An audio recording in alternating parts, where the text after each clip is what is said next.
యూజువల్గా మనం దేవుని దగ్గర నుంచి ఏం ఎక్స్పెక్ట్ చేస్తాం? మనం ఎప్పుడైతే భారమైన హృదయంతో లేదా ఒక ఎమర్జెన్సీ సిచ్యువేషన్‌లో లేదా ఆహ్, వ ఒక హృదయం నలిగిపోయిన స్థితిలో మనం దేవుని దగ్గరికి వెళ్ళినప్పుడు ఆహ్, ఎంతో భారంతో దేవునికి ప్రార్థన చేస్తాం.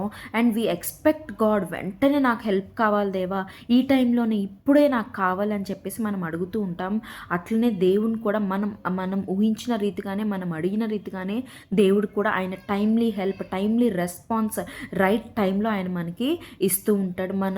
మనం ఎన్నో వాక్యాలు, వాగ్దానాలు ఎత్తిపట్టి దేవా విరిగినలిన హృదయం నువ్వు అలక్ష్యం చేయవని చెప్పేసి మనం ఎంతగానో భారంగా ప్రార్థన చేసి దేవుణ్ణి మనము రెస్పాన్స్ వచ్చేలాగా మనం ఆయన్ని కన్విన్స్ చేస్తాం. అయితే దేవుడు కూడా ఇంకొక మాట చెప్తున్నాడు ఏంటంటే, మీరు నా యొద్దకు ఎలా వచ్చి ఆదరింపబడుతున్నారో, ఎలాంటి ప్రేమ మీరు కోరుకుంటున్నారో అలాంటి ప్రేమే మీ పొరుగు వారికి కూడా మీరు ఇవ్వాలి అని దేవుడు మాట్లాడుతూ ఉన్నాడు. మరి నీవు ఎలా ఆదరింపబడాలని నువ్వు కోరుకుంటున్నావో అదే ఆదరణ ఇతరులకు నువ్వు ఇవ్వగలవా? అదే ప్రేమ ఇవ్వగలవా? అదే సహాయం నువ్వు వారికి ఇవ్వగలవా? అదే సంతోషం నువ్వు వారికి పంచగలవా? అదే జ్ఞానం నువ్వు వారికి ఇవ్వగలవా? మరి దేవుడు ఇంకొక వాక్యంలో అంటాడు, మీ బలమందు మీరు సంతోషింపక బలహీనుల దౌర్బల్యమును ఎరిగి వారిని చేరదీయుడి అని దేవుడు మాట్లాడుతూ ఉన్నాడు. మరి బలహీనులు ఎవరైతే ఉన్నారో, ఒక నీడ్ సిచ్యువేషన్లో, ఒక పోర్ సిచ్యువేషన్లో లేదా ఒక హెల్ప్ కావాల్సిన సిచ్యువేషన్లో ఎవరైతే ఉన్నారో వారిని మనం సంతోషపరచాలంట. వారికి మేలు కలుగజేయడానికి, వారు ఆనందంగా ఉండడానికి మనకు మనమే సెల్ఫ్ సెంటర్డ్గా లేకపోతే సెల్ఫిష్నెస్తో మనకు కలిగి ఉన్న దాన్ని చూస్తూ, మనకు ఉపయోగపడిపోయిన దాన్ని చూస్తూ బ్రతకడం కాదు, కానీ ఎవరికైతే అది సహాయంగా ఉంటుందో అవి ఇచ్చినప్పుడు దేవుడు మరింత రెట్లుగా మనకి ఇవ్వగలడు.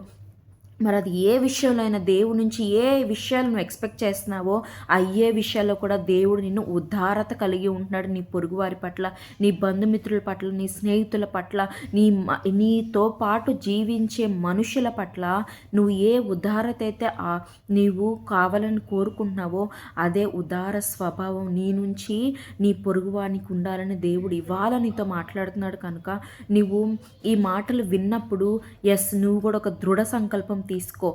నేను పువర్ పీపుల్కి నేను హెల్ప్ చేయాలి, నా జ్ఞానం ఇతరులకు నేను పంచిపెట్టాలి, హెల్ప్ఫుల్ పీపుల్కి నేను మాట సాయమైనా చేయాలి, నేను చేయగలిగిన దాంట్లో కొంచెమైనా చేసి దేవునికి మాదిరికరంగా ఉండాలి. ఒక ఫినాన్షియల్గా ఎవరికైనా హెల్ప్ కావాలి అంటే అది నా దగ్గర ఉంది, అది నాకు సర్ప్లస్గా ఉంది అంటే నేను ఎంతో కొంత వాళ్ళకి ఇవ్వగలగాలి. నేను ఒక దేవుని బిడ్డలకి నేను ఆశీర్వాదకరంగా ఉండాలని నువ్వు అనుకుంటున్నట్లయితే దేవుడు మాట్లాడుతున్నాడు కనుక ఆ పనులు నువ్వు చేయి. దేవుని కార్యాల్లో నువ్వు ముందుకు వెళ్ళు. దేవుడిని తప్పక ఆశీర్వదించి దీవించి వర్ధిల్ల చేస్తాడు. ఆమేన్.